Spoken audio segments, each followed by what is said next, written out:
The ceremony had already begun when Parker Hayes noticed her. She was not standing. She was not hiding. She was simply there, seated in the second row in a tailored ivory suit, her mobility device positioned beside her with the kind of quiet precision that made people look twice without knowing why. Natalyia Hayes, the woman he had once introduced as his wife, now sat in full view of the guests gathered to watch him marry someone else. A few heads turned, then several more. Parker smiled, but only with his mouth. His eyes sharpened. He stepped away from the front, crossed the aisle with controlled calm, bent slightly toward her, and said something low enough not to be heard, but cold enough to be understood. It was the kind of comment meant to diminish without creating a scene. Natalyia did not answer. She did not flinch. She did not lift her chin in defiance. She only looked at him with the same unreadable composure she had worn for years, as if the moment belonged less to him than he believed. What no one in that wedding understood, not Parker, not Madison Clark, not the families seated in rows of carefully arranged elegance, was that the foundation beneath the day had already shifted, and it no longer answered to Parker Hayes. If you enjoy stories about quiet power, justice, and consequences, take a moment to like and subscribe to the channel, because this story begins in silence and ends in revelation. Before the second row. Long before the wedding, before the ivory suit, before the polite tension that hung in the ceremony air, there had been another version of Parker and Natalyia. Most people misunderstood their marriage. It had not been loud enough to impress people. It had not been dramatic enough to invite envy. It simply existed with a certain order, a certain discipline, a certain private strength that never asked to be admired. Natalyia Hayes had never been the kind of woman who needed attention to confirm her existence. She preferred clarity over noise, structure over chaos, precision over performance. In rooms where others spoke to be remembered, she listened to understand. In conversations where people rushed to fill silence, she let silence expose what mattered. She had built her reputation that way, carefully, quietly, and with so little waste that people rarely noticed how much control she already had. Parker Hayes had admired that once. They met at a private networking event in downtown Chicago, one of those gatherings where success was dressed as casual conversation and ambition moved around the room with a champagne glass in hand. Parker had been younger then, still climbing, still measuring himself against men whose confidence came from inheritance, old money, or long-established access. Natalyia did not move like she needed any of that.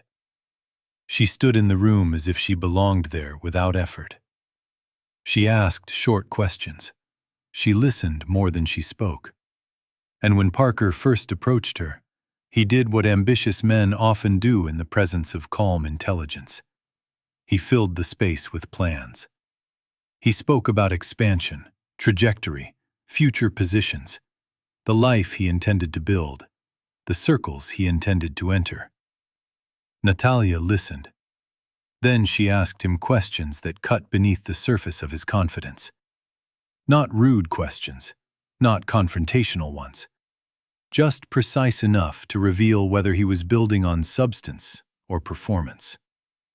Parker noticed something unsettling in that first exchange. She was not impressed, but she was not dismissive either. She simply did not need him to matter in order to remain composed. That stayed with him. He returned. He called. He followed up. He adjusted himself around her in ways that felt intentional. He remembered details. He arrived on time. He listened. He made himself appear steady, capable, and respectful of her quiet nature rather than threatened by it. And for a while, he truly was. Their relationship deepened with an ease that seemed natural. Natalyia did not rush him. She did not test him with games or theatrics. She observed. And what she saw in those early months was consistency. He showed up. He followed through. He spoke of the future in terms that included her. There was ambition in him, but it was still balanced by effort, still anchored by something that resembled partnership. 2 years later, they married. The ceremony reflected both of them. Elegant without being extravagant, private without being secretive. The details were deliberate. Nothing felt like a performance for other people's approval. At that point, Parker believed he had built something impressive. What he did not understand was how much of that structure had been quietly guided by the woman beside him. Natalyia never announced what she contributed. She did not list the introductions she facilitated, the private recommendations she made, the conversations she redirected, or the risks she quietly identified before they became visible threats. When Parker's career accelerated, it happened faster than it should have. Doors opened, meetings appeared, calls were returned. Invitations arrived from people who usually required years of positioning before offering access. Parker accepted it as momentum. Natalyia recognized it as architecture. At first, he still said we. Then, gradually, he began saying I. I built this. I created this. I earned this. The shift was subtle enough that most people would not have noticed it. Natalyia did. She noticed it in tone before she noticed it in language. She noticed impatience where there had once been curiosity. She noticed a growing discomfort whenever she asked questions that required reflection instead of applause. At home, the changes became easier to document in memory. Parker stayed out later. His phone became an object of private urgency. Calls ended when she entered a room. Messages were checked with the kind of speed that suggested concealment rather than busyness. Natalyia did not accuse him. She did not confront him with half-formed suspicion. She simply started paying closer attention. Patterns began to emerge. Certain names appeared more often. Certain meetings ran longer than they needed to. Certain explanations arrived too quickly, polished in ways that suggested preparation. To everyone else, the marriage still looked intact. They attended the right events. They stood beside each other when required.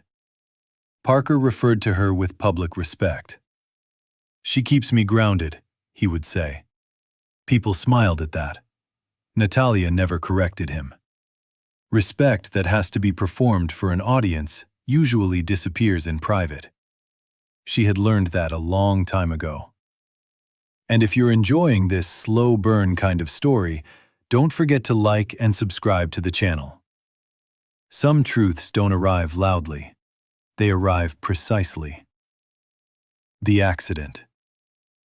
The change in their marriage did not arrive with a dramatic fight.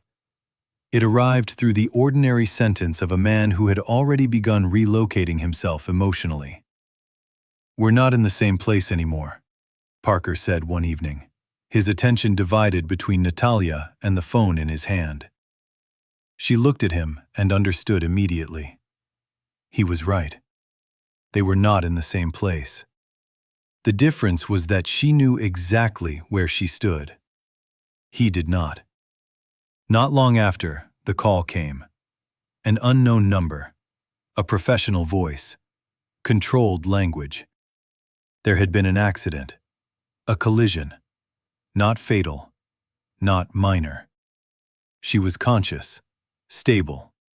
She needed to come in. Parker arrived at the hospital after the first assessments were already complete. He moved quickly, spoke efficiently, asked the right questions in front of the staff, and positioned himself exactly where a concerned husband should stand. The doctors explained that the damage was significant. Recovery would take time. Mobility would be affected. Some limitations would be temporary. Some might not. Parker nodded. He asked about timelines, rehabilitation, outcomes. He did not ask her how she felt. Not directly. It was a small omission. The kind of omission that disappears in a hospital room full of medical language and procedural urgency. But Natalyia noticed it. Recovery introduced a new structure into their lives. Hospitals operate on routine, evaluations, treatment schedules, repeated instructions, minor improvements, setbacks, remeasurements. Natalyia adapted to it with the same discipline she applied to everything else. She learned the routines. She followed the process. She asked the right questions. Parker adapted differently. In public, he became attentive. He coordinated visits, spoke with doctors, managed logistics. Visitors saw a husband stepping up without hesitation. In private, his attention split. He checked his phone too often. He stepped out for calls that lasted too long. When he thought she was resting, his expression changed. It lost patience. At home, the difference became more visible. Accessibility modifications were made. Routines were adjusted. Distances that had once meant nothing became practical considerations. Natalyia accepted the changes without self-pity. Adaptation to her was not weakness. It was structure under new conditions. Parker handled it efficiently, but not consistently. When others were present, his care was visible. When no one was watching, it shortened. There were small things. A delay when she called from another room. A sigh he thought she did not hear. A canceled therapy session he had promised to drive her to. Then another. Then another. The first time, he apologized. The second time, his explanation was thinner. The third time, he did not explain unless asked. That was when the pattern completed itself. Natalyia stopped relying on him, quietly. She arranged alternate transportation, coordinated directly with therapists, built her routines around certainty instead of promises. She began documenting more carefully, not yet in files, but in memory, then in notes, then in records. Dates, times, canceled commitments, financial access, unexplained transfers, communication gaps. Because observation without documentation becomes opinion, and opinion can be denied. Evidence cannot. From the outside, their home still looked peaceful. Inside, the separation had already begun. Madison Clark. Madison Clark entered Parker's life through a room built for influence. A private fundraising dinner in Manhattan. Historic architecture, controlled lighting, quiet wealth. The kind of event where nobody needed to say how important they were, because the room had already done it for them. Parker attended alone. Natalyia had declined the invitation, not because she was unable to go, but because she had already begun deciding where her presence still mattered. Parker arrived carrying himself with the confidence of a man who believed access itself proved worth. He moved through the room carefully, timing his conversations, positioning himself in proximity to the right people, adjusting his tone to match the importance of whoever stood in front of him. Madison Clark arrived later. She was not loud. She did not need to be. Her last name carried enough weight. Daughter of Richard Clark. Clark Holdings. Private equity, infrastructure, layered ownership. Markets moved by decisions that never needed headlines. Parker recognized the name immediately. Not from intimacy, but from ambition. He knew what it represented. The introduction came through a mutual contact. The conversation began with the usual polished exchange of background and trajectory. Madison listened. But unlike many people Parker had met recently, she was not impressed by polish alone. She asked about direction, scale, intent, future positioning. Parker gave her what she wanted to hear: potential, growth, readiness. What he did not give her was context. He did not mention Natalyia in any meaningful way. When asked about his personal life, he answered broadly, emphasizing work, pressure, transition. He allowed omission to do the work of deception. Madison accepted the version he offered because nothing in the moment required suspicion. Their connection developed gradually. Meetings turned into dinners. Dinners turned into regular contact. Shared circles began to overlap. Parker adapted quickly to Madison's world. He refined his language, his schedule, his ambitions, and even his emotional presentation around what that world rewarded. At home, the distance with Natalyia became structured. Meals were no longer shared. Evenings unfolded in separate rooms. Their conversations narrowed into logistics. He was no longer trying to preserve the marriage. He was managing its transition out of his way. Natalyia saw the pattern clearly. She did not ask Madison's name when it first entered the margins of Parker's life. She did not need to. The dates told their own story.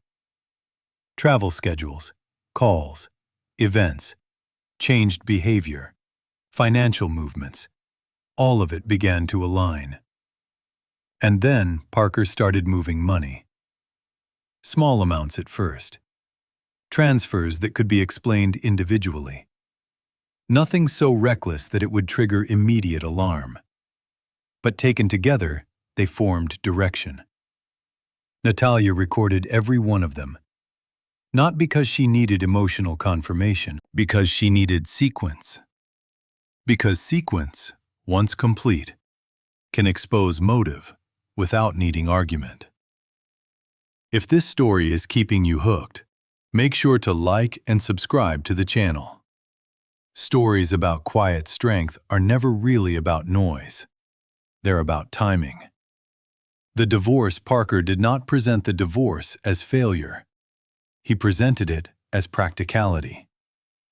"We need to move forward separately," he said in the living room one evening, standing while Natalyia remained seated. "There's no conflict here. This is just practical." Practical. The word landed in the room with a certain calculated coldness. Practical meant efficient. Efficient meant fast. Fast meant less scrutiny. He had already contacted legal representation. Papers would be filed soon. Financial arrangements had been drafted. Living situations would be adjusted. Temporary support would be provided within reasonable limits. Every sentence was calibrated to sound fair. Every detail was designed to control exposure. When he finished, he asked, "Do you have anything you want to add?" It was not an invitation. It was a formality. Natalyia looked at him for a moment and said, "No." The simplicity of the answer unsettled him more than resistance would have. He had expected emotion, questions, friction. Instead, she gave him absence. And without friction, Parker moved faster. The divorce process began immediately. His attorney's office delivered organized summaries instead of full disclosures. Financial statements were structured to appear complete while avoiding depth. Accounts were referenced without being fully opened to inspection. Transfers were presented as routine. To most people, it would have looked thorough. To Natalyia, it looked selective. She did not object publicly. She requested copies, full copies, and she retained her own attorney, Daniel Brooks. He was not theatrical. He did not posture. He read everything line by line, matching Parker's disclosures against records Natalyia had already started organizing. The discrepancies were not dramatic enough to make headlines. They didn't need to be. Minor inconsistencies reveal larger systems when placed in sequence. An account opened shortly before a transfer. A closure soon after.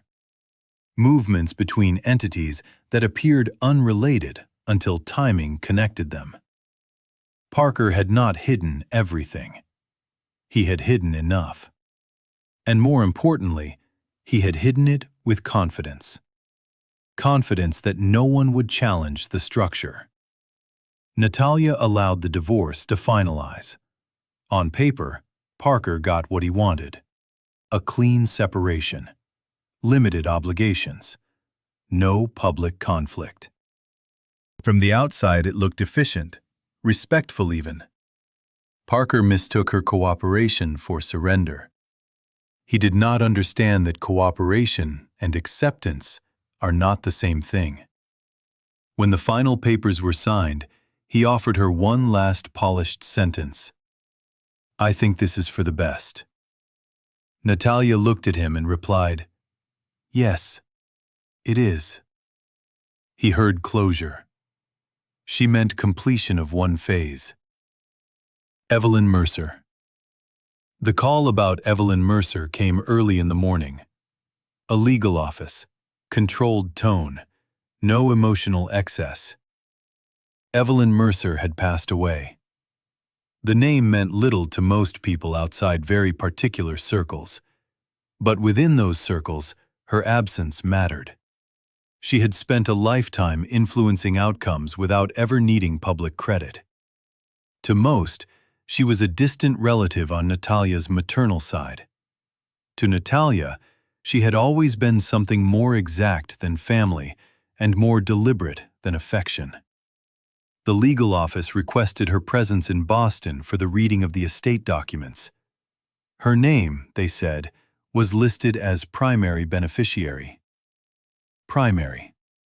Natalyia noted the word and booked the trip. Daniel Brooks adjusted his schedule and joined her. The legal office in Boston matched the nature of the business conducted inside it. Minimal, quiet, controlled, uninterested in appearance. Eleanor Whitman was already there when Natalyia arrived. Eleanor Whitman had served as trustee for multiple high-value estates. She did not waste words. She shook Natalya's hand as if acknowledging a fact that had already been decided long ago. The reading began. Evelyn Mercer's estate had been structured across decades, not as one central empire, but as a network. Trusts nested inside trusts, companies holding pieces of other companies, real estate through layered ownership, financial instruments designed to move influence without attracting attention. The total value was not announced immediately. It unfolded, line by line, structure by structure, until the number became unavoidable. $9.2 billion. No one in the room reacted outwardly. There was no need. Natalyia listened as the rest became clear. She was the primary beneficiary, not of a sentimental inheritance, but of control. Sole controlling interest in key entities, board positions, authority over connected accounts, phased implementation of larger structures. This was not a gift. It was the transfer of a system. Evelyn Mercer had not left her wealth to someone she loved most. She had left it to someone she believed could manage it. Capability, in that world, mattered more than closeness. Eleanor Whitman outlined the process. Daniel Brooks reviewed every section. Natalyia signed what needed to be signed without hesitation. When Daniel told her later that evening, "This changes everything," she answered calmly, "No, it clarifies everything." Because Parker had not changed. The divorce had not changed. The records she had kept had not changed. Only the scale of context had changed. And context determines consequence. The shift in control. The first weeks after the estate transfer were defined by silence. Not inactivity. Silence. No public announcements. No visible displays. No sudden movement that would invite curiosity before structure had fully settled. Every morning, reports arrived from Eleanor Whitman's office. Consolidated summaries, control maps, portfolio movements, pending decisions. Natalyia reviewed them carefully. Ownership without understanding meant very little to her. She read line by line. Evelyn Mercer had not built a kingdom in the theatrical sense. She had built leverage. Minority stakes in major firms. Indirect influence through advisory entities. Property structures hidden behind holding companies. Foundations that doubled as governance anchors. Nothing looked overpowering in isolation. Together, it formed reach. Natalyia did not try to control everything at once. She selected points of influence, decision nodes, places where one change would ripple through several systems without noise. Eleanor noticed immediately. "Most successors try to assert authority early," she said once. "Authority doesn't require visibility," Natalyia replied. Meanwhile, Parker continued moving upward in Madison Clark's world. Appearances increased. His access expanded. His confidence hardened into assumption. What he did not realize was that several financial pathways intersecting with his future had begun to change control. Minor overlaps at first. Shared advisory relationships. Investment structures brushing against entities that now answered to Natalyia. She did not interfere. She observed. Interference too early reveals intention.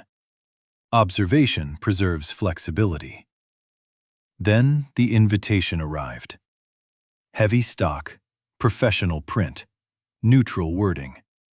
Madison Clark and Parker Hayes request the honor of your presence at their wedding ceremony. Natalyia read it twice. Not for emotion, for structure. The venue, a private Connecticut estate. The date, 6 weeks away. The underlying sponsorship design, familiar.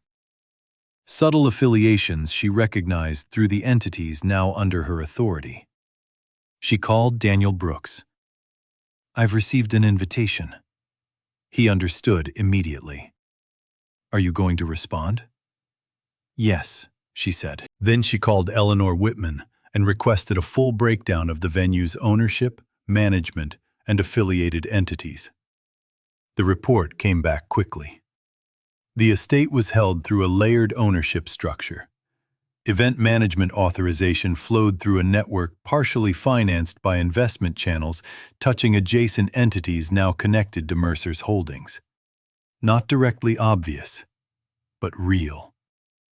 Natalyia studied the report carefully. The invitation was not courtesy. It was narrative. Parker and Madison wanted her presence there as proof that the past was settled, that she was no longer relevant, that what had ended had remained ended. Natalyia accepted for the same reason.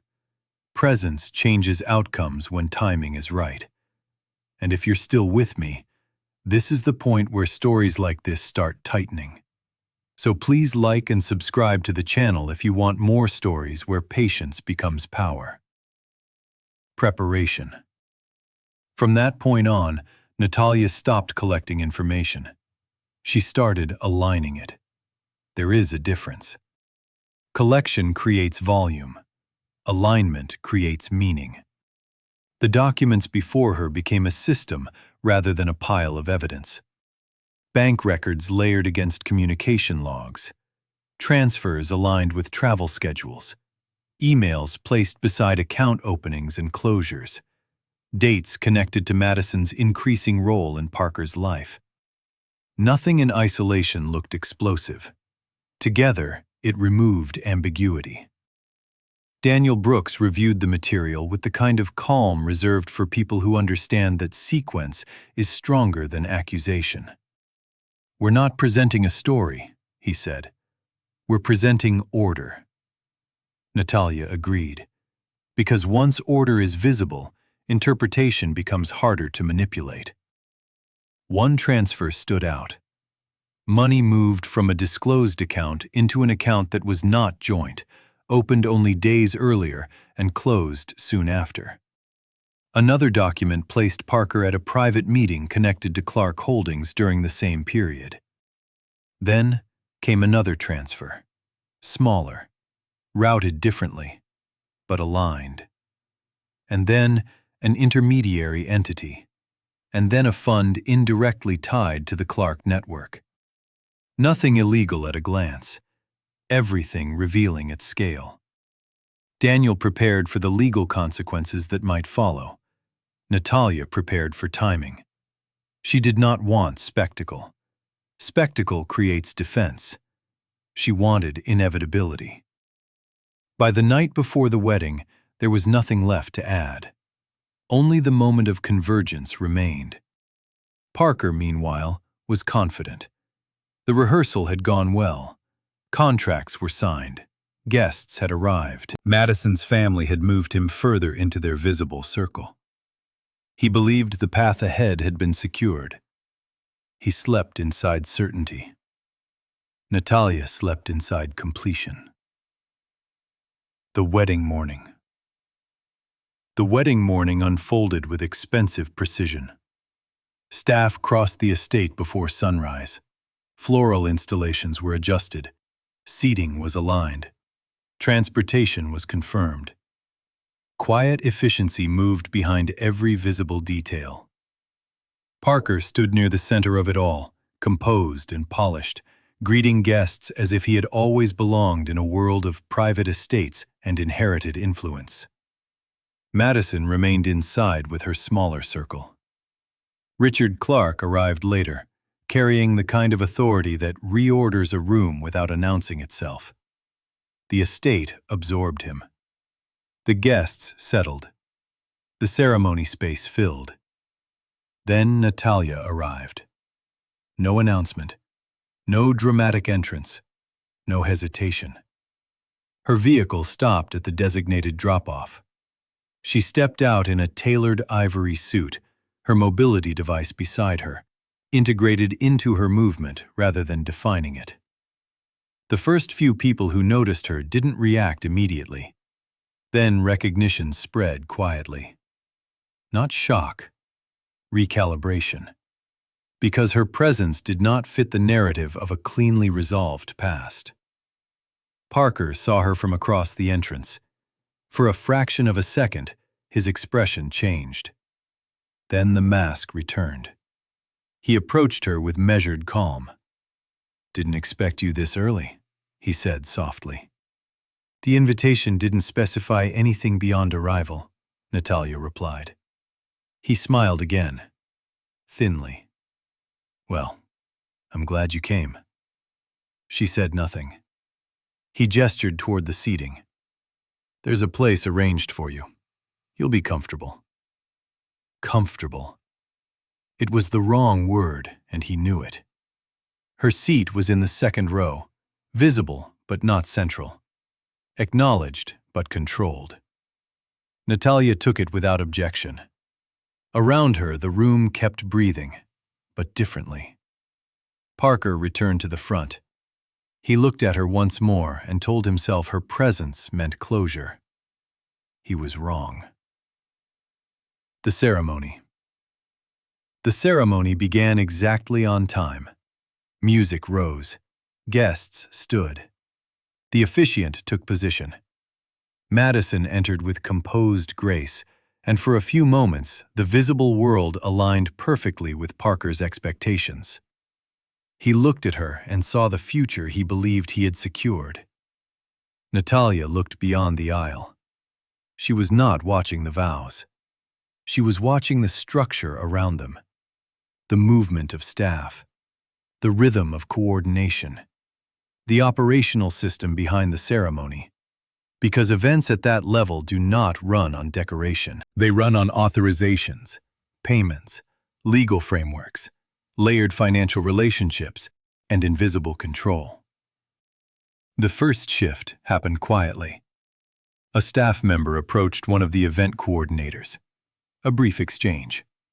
The coordinator's posture changed. Not enough for the guests to notice. Enough for Natalyia to see. The ceremony continued. Parker remained focused on Madison. The officiant spoke. Guests listened. Another coordinator received a call near the edge of the estate. Verification language began moving through internal channels. Not denial. Questioning. A discrepancy in authorization. A final release tied to event structure required reconfirmation. Standard procedure. Except the recorded control no longer matched the assumptions under which the event had been organized. The system did what systems are designed to do, when built correctly. It escalated. Parker reached for Madison's hand. Vows began. His voice remained steady. Madison's expression stayed composed.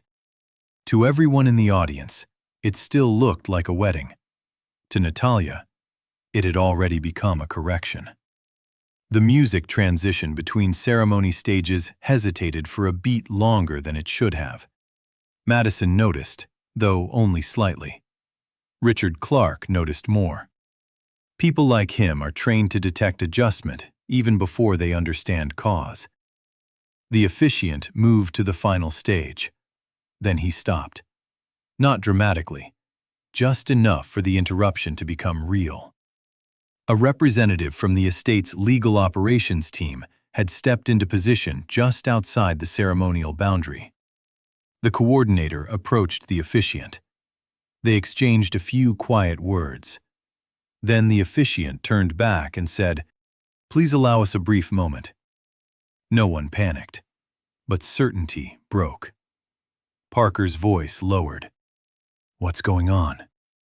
"Procedural confirmation," the coordinator said. Richard Clark rose and stepped forward. "What needs confirming?" The coordinator hesitated only once. "Authorization for the final release tied to the event structure." "That was already cleared," Richard said. "It was," she replied, "under prior control." The words landed in the small circle close enough to hear. Parker moved toward them. "What change?" "We're verifying now," the coordinator said. "With whom?" Richard asked. "The controlling entity." There are moments when language becomes heavier because the people hearing it understand what it means. Controlling entity was not a casual phrase in that environment. It was legal position, final authority, completion power. Parker said, "This is unnecessary. Everything's already approved." The coordinator finally met his eyes. "Yes, under prior control." The distinction was small. It was also absolute. Natalyia remained seated. She had not spoken, had not moved, had not drawn anything toward herself. The structure had simply begun pointing to where control now lived. At that moment, Daniel Brooks stepped forward. Not loudly, not theatrically, just with exact timing. "Mr. Clark," he said. Richard turned, recognized him after a brief pause, and accepted the folder Daniel held out. "What is this?" Richard asked. "Updated ownership records," Daniel replied. Richard opened the documents. Line by line, his expression changed, not into shock, but into comprehension. "This was updated recently," he said. Yes. And this entity is now under the control of... Daniel finished the sentence for him. Natalyia Hayes. Parker's face changed completely then. That's not possible. Daniel did not answer with argument. The documents already had. For the first time that day, Richard Clark looked directly at Natalyia. She sat exactly where she had been placed, composed, present, and utterly untroubled by the attention. The coordinator spoke again. We need confirmation to proceed. But now everyone understood. This was no longer procedural. It was structural. Sequence. The ceremony did not collapse. It reorganized. Guests remained seated, whispering quietly without fully understanding what had changed. Those closest to the center began to understand enough to stop pretending this was a minor delay. Parker turned on Daniel first. What is this? Documentation, Daniel answered. For what? Sequence. Richard continued reading. Additional pages, additional cross-references. Control had shifted. Not symbolically, legally, completely. How does this affect the event? Richard asked. Daniel answered without performance. The event relies on financial and contractual authorizations tied to entities now under Natalyia Hayes' control. And without her authorization? The system cannot complete execution. Madison looked from the documents to Parker. The first crack in her trust was not emotional. It was intellectual. She was recalibrating. Richard handed her a page. She read it carefully, line by line. Then she looked at Parker and asked, "At what point were you going to mention this?" "I didn't know anything about this," he said immediately. Madison did not react. She simply held out another document, a transfer record, one of many. "Then explain the transfers." Parker glanced down and recognized the numbers, the dates, the account route. "That's unrelated." "It isn't," Madison replied. Richard stepped back into the exchange. "These transfers occurred during your marriage." "Yes, but..." "And were not fully disclosed." "They were routine." "They were redirected," Richard corrected quietly. The correction was devastating precisely because it was calm. Parker's posture shifted. His voice lost the earlier sharpness of a man in control. Daniel spoke again. "We are not making accusations. We are presenting sequence." Different nodded once. He understood that better than anyone there. Sequence, once verified, establishes fact without needing theater. The estate representative returned. "We need a decision. Proceed or suspend." Richard looked at Madison, then at Parker. Then finally, toward Natalyia. She met his gaze with no demand in her expression. No pressure, no performance, only presence. Richard understood. "Before we proceed," he said, "I want full clarity." Daniel opened the folder again and completed the sequence. Emails, bank records, timed transfers, intermediary accounts, closures before disclosures, financial dependencies tied to structures now touching Clark-connected systems. Every page removed another layer of Parker's version of events. Madison stepped back from him physically, but the real distance was no longer physical. It was structural. "This wasn't disclosed," she said. Parker responded too fast. "I didn't think it was relevant." That was the moment the room changed for good. Because relevance, in Parker's framework, had always meant advantage. What helped him counted. What complicated his advancement disappeared. Richard closed the folder. "What matters is not what you considered relevant," he said. "It's what exists." Then he turned to the estate representative. "Maintain suspension." The ceremony, as designed, no longer existed. Not because someone shouted, not because someone accused, because the conditions required for its continuation no longer aligned with the facts now on the table. If you've made it this far, you already know this isn't just a story about revenge. It's a story about precision. So go ahead and like and subscribe to the channel if you want more stories where truth arrives with perfect timing. What remained standing? Parker looked around at the flowers, the guests, the officiant, the aisle, the carefully arranged symbol of his future. Everything was still there, and yet none of it held. "This doesn't have to end like this," he said. Richard's reply was quiet. "It already has." There was no argument after that. Madison turned, not toward Parker, but toward Natalyia. For the first time, they looked at each other directly. There was no hatred in Madison's face. No dramatic betrayal. Only clarity. Whatever she had believed about Parker no longer matched the sequence in front of her. Natalyia acknowledged her with a small incline of her head.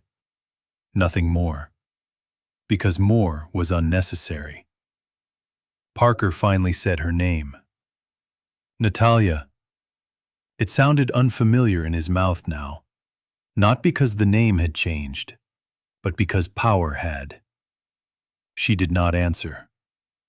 Everything that needed to be said had already been said by records, by timing, by structure, by the system he had once assumed he could navigate without understanding. Daniel closed the folder. His role had shifted from presentation to completion.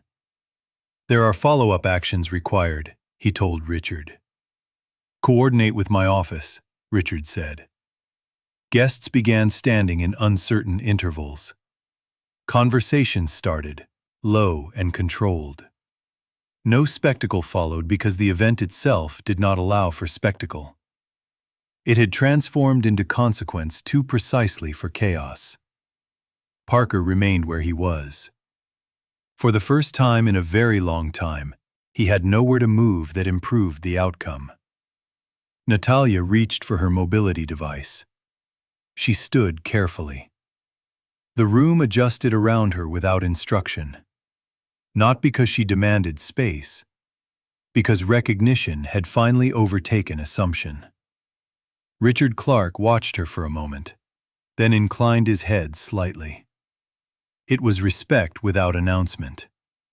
She acknowledged it in the same quiet way.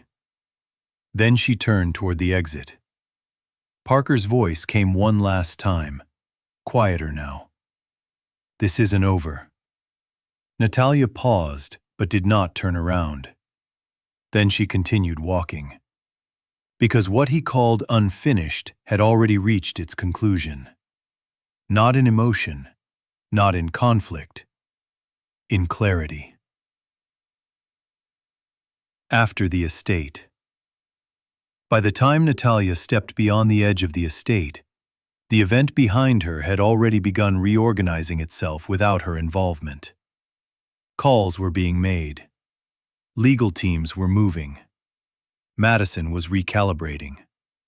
Richard Clark was examining implications. Parker was standing in the remains of a future he had mistaken for certainty. Natalyia did not look back. The driver opened the car door. She entered. The vehicle moved. Inside, for the first time that day, there was no external system requiring her attention. No sequence left to confirm. No timing left to manage. Only stillness. Back at the estate, guests left in controlled waves. No loud explanations. No public collapse. Just a conclusion that had taken a different form than expected. That distinction mattered. Collapse invites speculation. Conclusion invites acceptance. Natalyia returned home to a space that remained exactly as she had left it. Functional, ordered, designed around purpose instead of presentation. Later, Daniel called. "It's complete," he said. "Not the wedding, the process. There will be continued action on their side," he added. "I expect that," she replied. "Do you want to be involved?" Natalyia considered the question only long enough to confirm what she already knew. "No, only where necessary." That was enough. Because by then, involvement was no longer required to establish outcome. The outcome had already been established.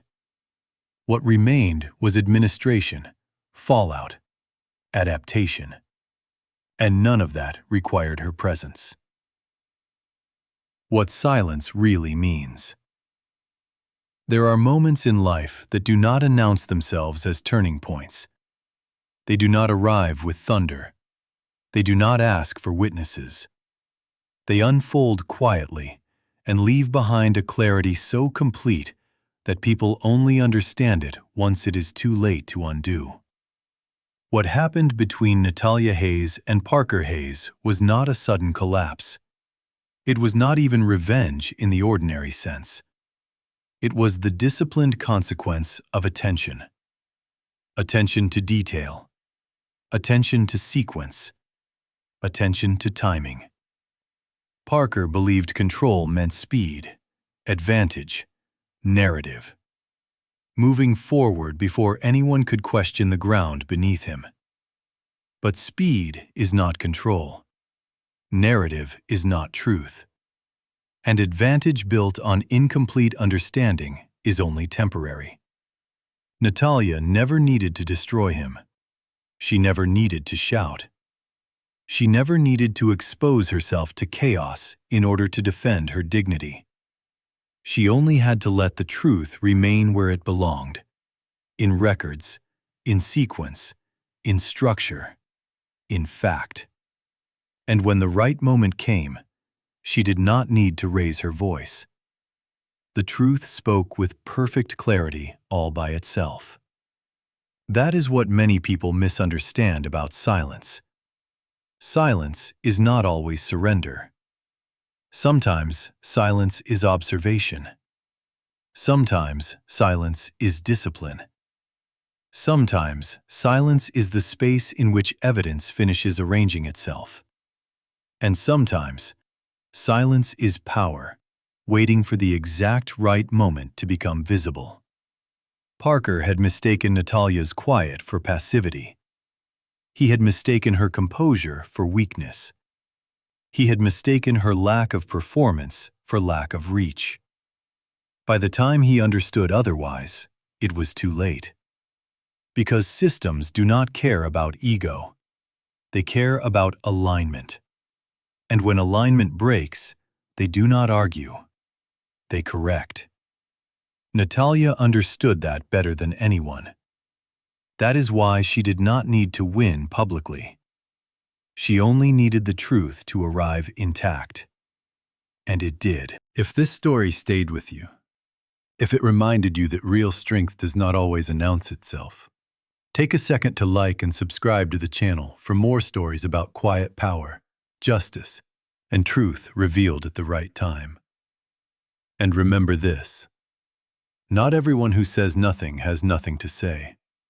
Some people are simply waiting until the facts no longer need translation.